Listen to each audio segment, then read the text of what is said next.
7. Stand by 6, D samples. Stand 5, by. Steph's mic. 4, Audio off of ours. 3, 1. 2. Here comes the open. 1. Sound D. It's yours. Track it. CBS 6 News begins right now with a breaking news alert. Bring up 5 days after the death of unarmed teen Michael Brown, protests continue in Ferguson, Missouri. This is a live look at a protest in Ferguson going on right now. As you can see, they're considerably calmer than last night when officers used tear gas and wore full SWAT gear. The State Highway Patrol is now in charge, trying to set a new tone from the violence that's plagued the city nightly since police shot and killed Brown last Saturday. Police have been walking the streets tonight, shaking hands with the crowd. Both sides appear to be hopeful for a peaceful night of demonstrations, and that hope for peace is echoing across the country tonight. I'm Stephanie Rochon. And I'm Bill Fitzgerald. A moment of silence to honor victims of violence is taking place across cities all across the country right now, and that includes here in Richmond. Chelsea Rarick attended tonight's silent walk here in the city. Camera expansion cue. Well, Bill, that event was held in Richmond's Monroe Park, where several dozen people from around the surrounding areas came out looking to spread one message. Sound A track.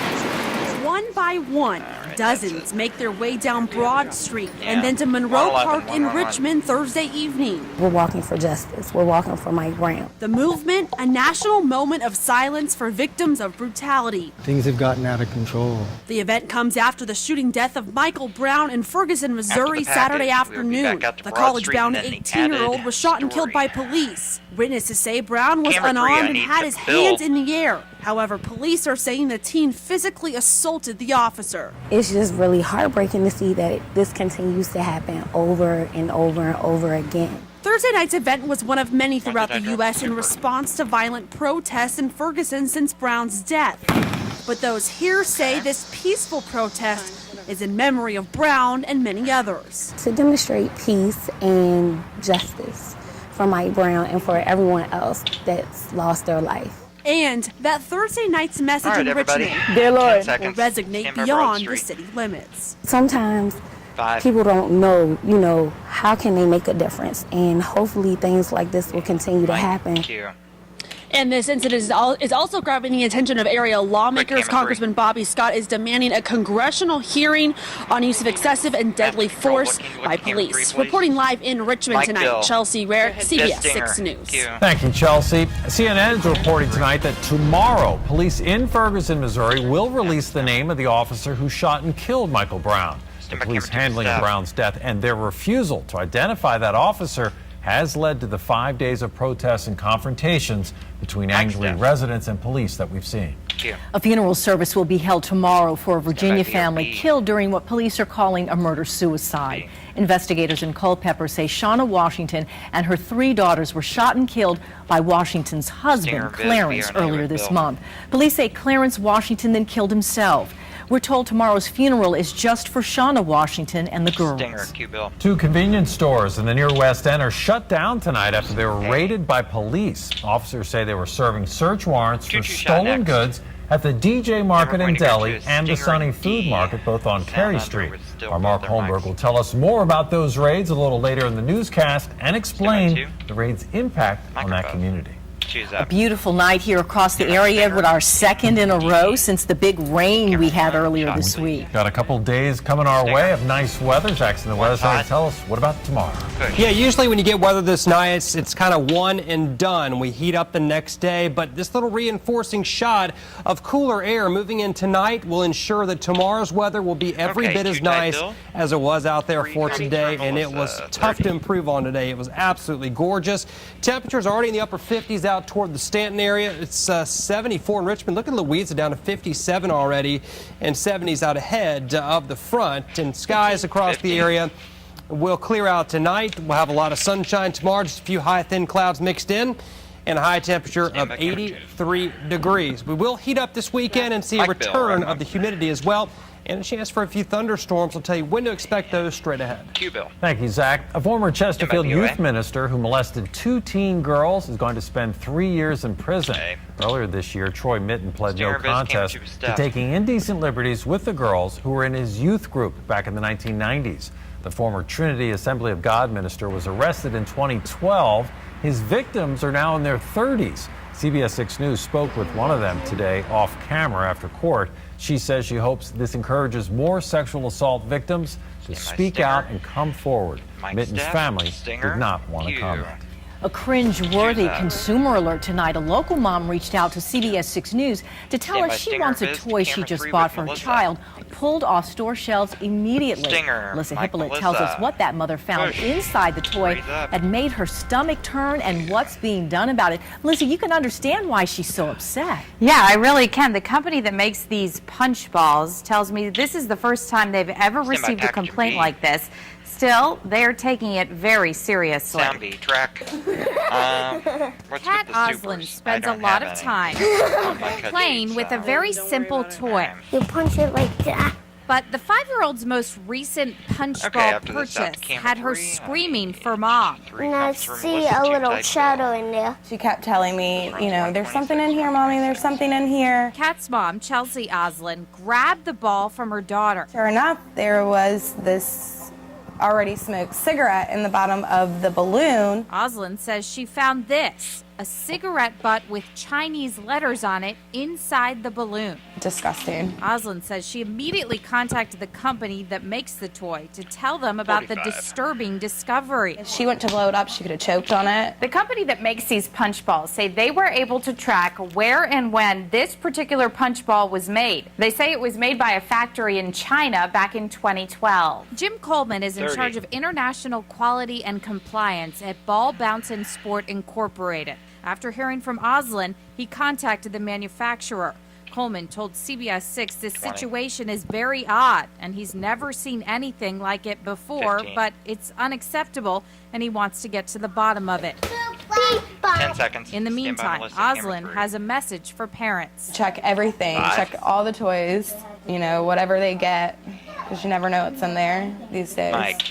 Now, Jim Coleman with Ball Bounce and Sport Incorporated says every product is tested and inspected before it goes to market, so the situation is extremely unusual. Still, he calls it unacceptable.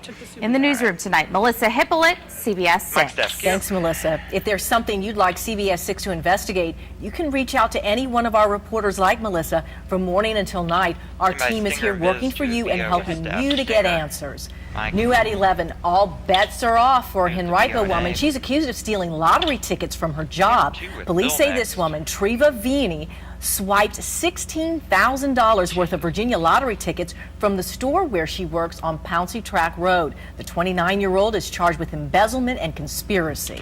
New information on Virginia's same-sex marriage case. Attorney General Mark Herring's office says gay couples may legally be able to get married next Thursday unless the U.S. Supreme Court intervenes. We wanted to know who is and who is not willing to perform same-sex ceremonies in Richmond. I feel that they're in love with each other, and I feel that whoever blocks love is making an error. I believe that any pastor, men or women, who holds Christian credentials that perform a same-sex marriage should be ousted out, but it should be suspended.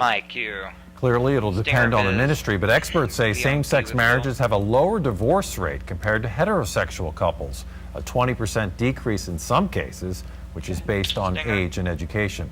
The federal government rested its case today in the corruption trial of Bob and Maureen McDonald. Prosecutors did so by parading the Rolex watch, the Louis Vuitton shoes, and other items in front of the jury so they could see them in person for the first time. McDonald lawyers will begin presenting their case Monday. Motions will be heard tomorrow, starting at 10. Music, cue stuff. A woman orders an iced tea at a restaurant. Now she's fighting for her life in a Utah hospital. What police say was inside the drink that could have killed her. No good deed goes unpunished. A free gift from retailer Land's End is making moms across the country quite mad. What they found in their mailboxes. Your friends are probably sharing it on Facebook. It's called the Ice Bucket Challenge. Which NFL star is taking part after a request by this Chesterfield dad with ALS? Hitch brick. 2, 1. It's yours. Mike, you. As we reported earlier in the newscast, 2 fan convenience stores were shut down this afternoon after a raid. Police swarmed the DJ Market and Deli and the Sunny Food Market, both on Cary Street. Officers say they were serving search warrants for stolen goods. Our Mark Holmberg spent some time in that neighborhood today, and he tells us more about those raids and what impact they're having on the people who depend on those stores. All right, so we're here at Cary and Meadow, and there's the DJ Market Deli, and they're executing a search warrant, apparently for stolen goods. They're doing the same thing right down the street. These people here say 206. door seems squared away to them, right? 206. Yeah, man. You ever seen anything police busting there before? Never. Oh, man, them good people, man. Never. Good people. Two unusual afternoon raids just 6 blocks apart in the Fan on West Cary shut down these two neighborhood markets. Both owned by immigrants who may not even be that's related. for a different story. What connects them Yeah, are don't worry. search warrants executed after a long investigation into stolen goods, police said. The guys are always really nice. Another connection, It seems I have the time. merchant's Guar is strong back relationships in. Guar with is the back community. It's just a little surprising to see these guys, Guar lives, who I thought guys, were be nice. really good guys, Back in. in this situation. The mood of the raid at the Sunny Food Market had a serious tone. 2 workers were handcuffed as investigators boxed up apparent evidence inside. One of those workers appeared to pass out and had to be taken away by ambulance, holding his chest painfully. Oh, yeah, Man, he's ready to go I to don't jail. know what's going on, man. I just 6 blocks east, outside the DJ Market in Delhi, the mood was much lighter. 1 minute. I just want them to pass the peas like they used to do. Even though nearby residents said they depended on the market not only for daily needs, Pass the peas like they used to do. but for food and kindness. This store just helps everybody in this neighborhood out. Not only me, you know, might be 5 or 6 staying up there waiting for to get their coffee and free donut. That building has long roots in the neighborhood as a source for fried food like fish 30. and chicken. I ordered the chicken, went home, walked back to the stove, and as soon as I get in the stove, I got hit in the chest. And I'm showing them my ticket to my chicken, and they like, I can't come in. These were high-profile raids with plenty of pedestrians and neighbors chatting about them and motorists stopping to 10 ask what seconds. was Stand by going camera on. 2 with Steph. We should know more tomorrow. So far, people in handcuffs don't know anything about charges. On Cary Street, Mark Holmberg, CBS 6 News. Thank you. And CBS 6 News will have an update on that tomorrow. A Utah woman is in critical condition tonight after drinking poisoned iced tea at a barbecue restaurant. Police say the 67-year-old took a sip of the drink and immediately spit it out. She was rushed to the hospital when her mouth and throat started burning. Police say the tea had been mixed with an industrial cleaning chemical. It's believed a restaurant worker poured it into the tea mixer thinking it was sugar. Police are investigating. A troubling update in the death of actor and comedian Robin Williams. His wife says Williams was in the early stages of Parkinson's disease and also says he was sober at the time of his apparent suicide. In a statement, Susan Schneider said Williams was struggling with depression, anxiety, and the beginning of Parkinson's when he was found dead Monday. She said he was not ready to share his diagnosis publicly. Fans of Richmond-based heavy metal band Guar will have a chance to pay their respects to Dave Brockie tomorrow. According to the band's website, a special memorial will be held at Haydad's Lake in Henrico. Brockie, the group's lead singer, died of a heroin overdose at his Richmond home in March. The memorial event is free and is part of the 5th annual Guar Barbecue, which is a metal music festival. Tomorrow's memorial will be held from 4 to 7 o'clock. Land's End is a clothing company that prides themselves on quality and style, but this week, people are blasting it for bad taste. The store is apologizing to customers nationwide for sending them this risque issue of GQ as a gift. The cover model was topless except for a strategically placed white flower lei. Land's End released a statement saying their intention was to provide an added benefit to customers by offering subscriptions to various magazines. New at 11, the National Football League is considering stronger penalties for its players involved in domestic violence cases. The NFL says a player would be suspended for 4 to 6 games for a first offense. A second offense could result in a potential 1-year ban. Several NFL players have been involved in domestic violence cases recently, including Baltimore Raven Ray Rice. He was given a 2-game ban for knocking his then-fiancée unconscious in a hotel elevator, a penalty many considered insufficient. New at 11 tonight, the Washington Redskins are going to court. They filed suit to reverse the decision that canceled their trademark registration. The Patent and Trademark Office ruled in June that the name and logo were offensive to Native Americans. The team is suing 5 Native Americans now who won that case in their fight to force the team's name to change. Well, by now you've seen it, the Ice Water Challenge, raising money and awareness for ALS, or Lou Gehrig's disease. A Chesterfield teenager reached out to CBS 6 News asking us to watch the ice water challenge she did with her dad. Here it is.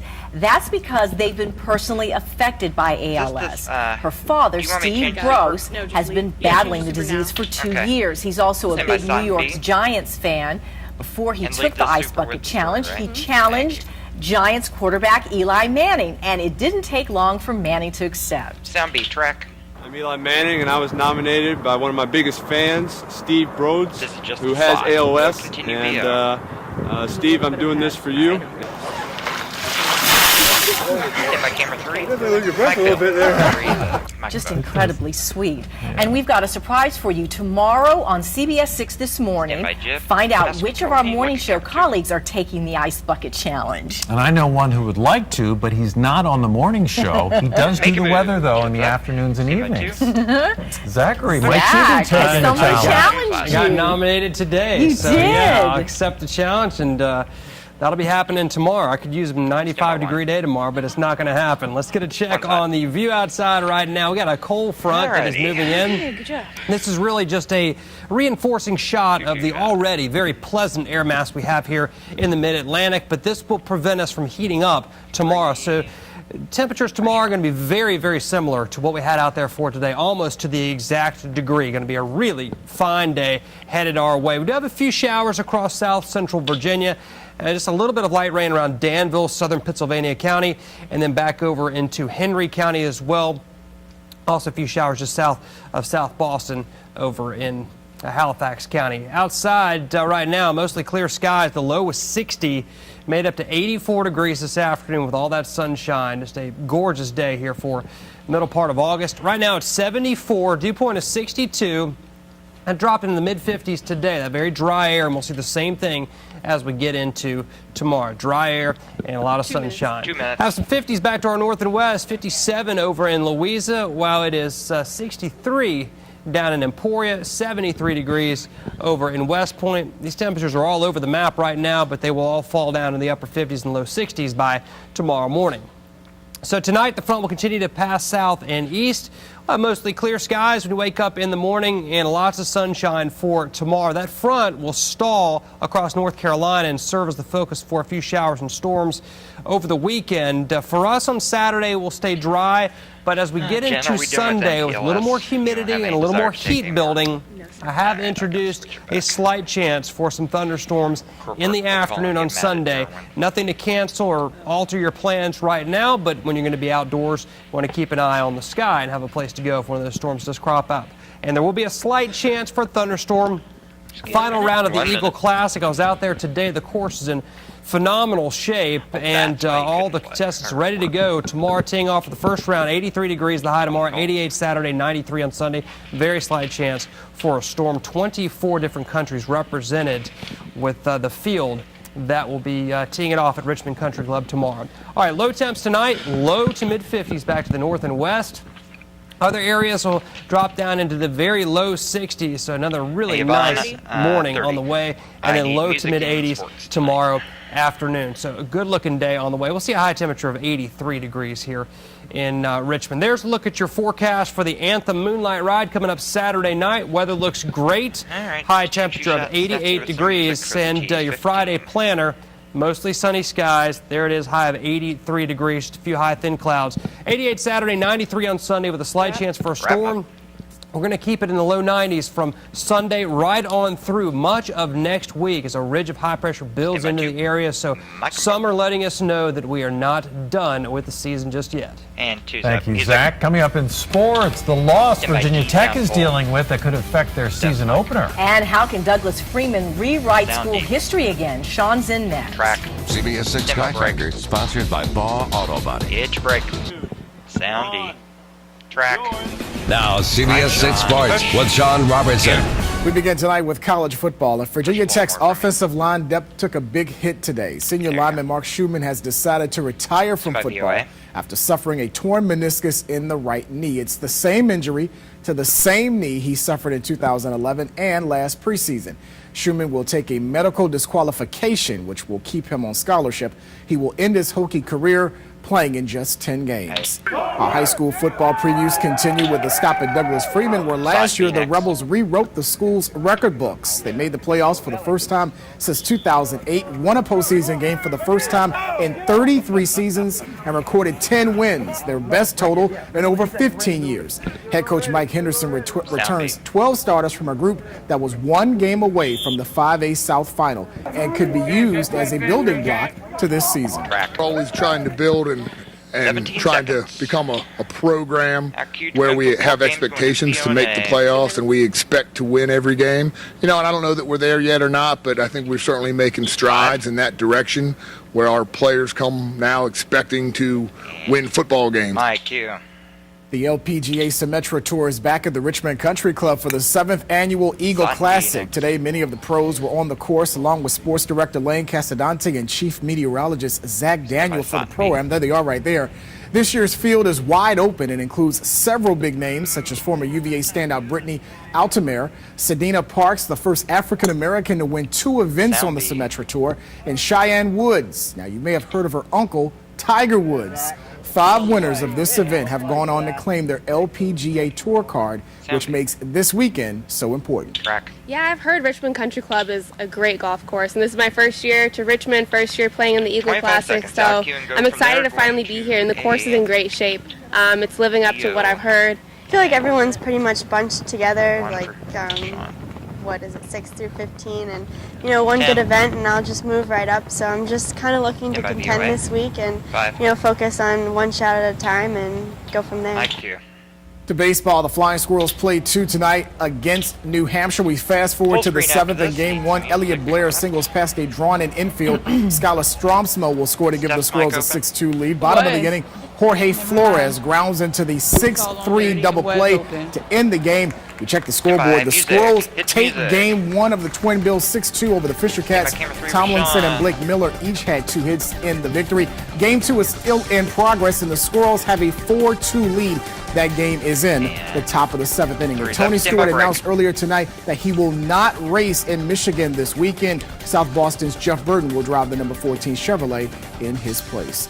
More CBS 6 News Tonight continues right after this. Pitch break. 1. Mike, you. Nice weather for that golf tournament this weekend. Yeah, it's going to be great. Tomorrow's going to be just as nice as today was, no matter what you're doing out there. And heading toward the weekend, especially by the end of the weekend, the heat will begin to build again, and it's going to stick around, looks like, for much of next week. Thank you, Zach. Thanks for watching CBS 6 News at 11. Dave Letterman's up next. Now it's time to say goodbye to Chris. 3, 2.